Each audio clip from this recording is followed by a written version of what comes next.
And we will start today with exclusive footage that we've received.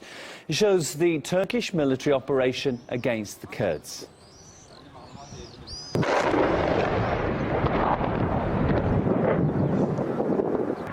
Heavy weaponry is being used in fighting inside certain cities. Despite Ankara's claims that it's targeting only terrorists, civilians are often falling victim to the offensive. Here's the bus stop. I work as a merchant here. 3 of us were sitting over here, and then suddenly we heard the shell fall. Then we heard an explosion and saw clouds of dust. Everything was demolished in that blow. People here are suffering. The shell came from the Turkish side. It was like ones they shoot out of tanks. I got out of the taxi and went to the bus stop. Then I heard an explosion. I felt myself and realized that I got injured by shrapnel. And after that, I came to my senses at the hospital.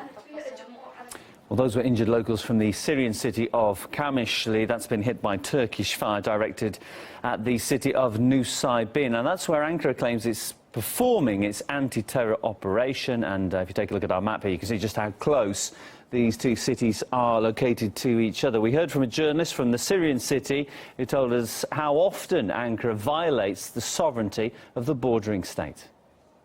More than 10 shells hit the Syrian city of Qamishli each day, and many residents have been wounded. But despite such aggression from Turkey, the international community does absolutely nothing.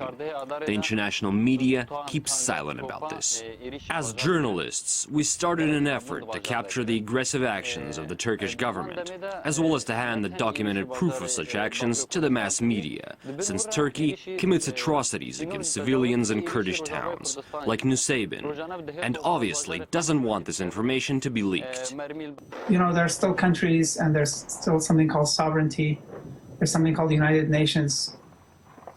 Turkey has been getting away with murder inside the country, and crossing the border and doing the same in Qamishli is against the law, is against international law. It has gotten away with it because it has had a relationship with the West, primarily through NATO. With the advent of the Arab Spring, the West has felt the need to make use of the airbase in Turkey. If there was no Incirlik airbase inside Turkey, the West would not have felt beholden to Turkey. On top of that, there's the refugee crisis. Europe doesn't want the refugees inside Europe, and Turkey has been hired as a contractor to stop them. And Turkey has asked for a price for that, and the price is silence, to let Turkey do whatever it wants.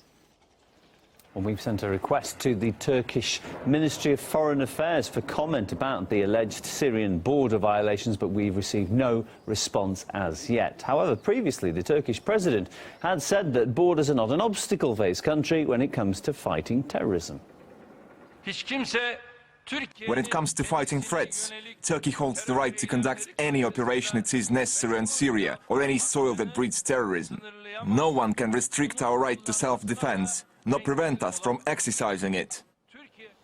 RT has launched a petition calling for an investigation of the alleged mass killing of Kurds in Turkey, as many civilians become the victims of Ankara's offensive in the country's southeast.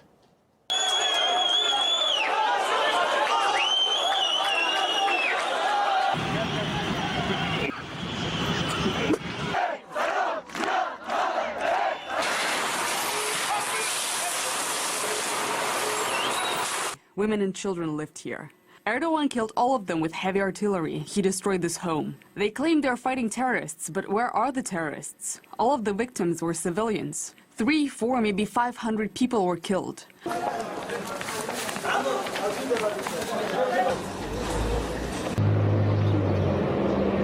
It could get to the western Turkish cities too.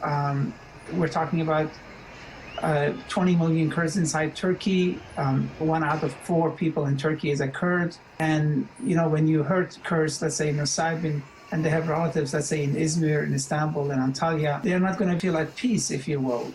You're going to disturb them too. And this is the recipe for civil war. You cannot, at the dawn of 21st century, deny a population like Kurds in Turkey